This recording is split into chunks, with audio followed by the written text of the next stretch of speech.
शेतकरी बांधवांनो नमस्कार. डाळिंबाची पानगळ करण्यासाठी इथेपॉनचं प्रमाण किती घ्यावं हे आज आपण आजच्या व्हिडिओत पाहणार आहोत. तर शेतकरी मित्रांनो, मी आपला कृषी मित्र भाऊसाहेब पवार माझ्या नव्या व्हिडिओमध्ये मनपूर्वक स्वागत.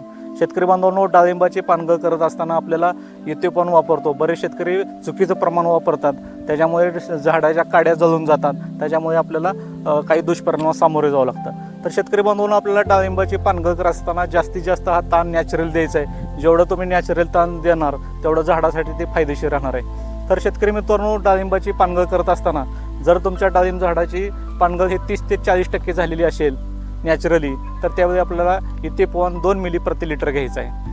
तर शेतकरी मित्रांनो, 40 ते 50% जर पानगळ झाली असेल तर आपल्याला 1.5 मिली घ्यायचं आहे.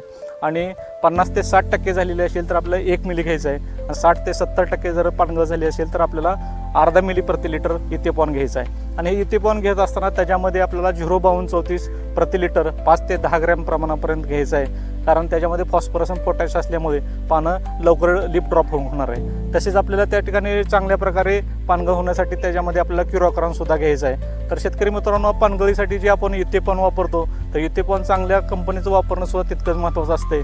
तर कृषीटेकनं आपल्याला इथेपॉन नावानं इथेपॉन 39% एसएल हे अतिशय चांगल्या क्वालिटीचं उच्च दर्जाचं आपल्याला इथेपॉन मार्केटमध्ये उपलब्ध करून दिलेलं आहे. त्या इथेपॉनचा आपल्याला वापर डाळिंबाच्या पानगळीसाठी करायचा आहे. हा व्हिडिओ शेतकरी बांधवांनो आपण फेसबुक, इंस्टावर पाहत असाल तर आम्हाला फॉलो करा. यूट्यूबवर पाहत असाल तर लाईक करा, शेअर करा, सबस्क्राईब करा. धन्यवाद.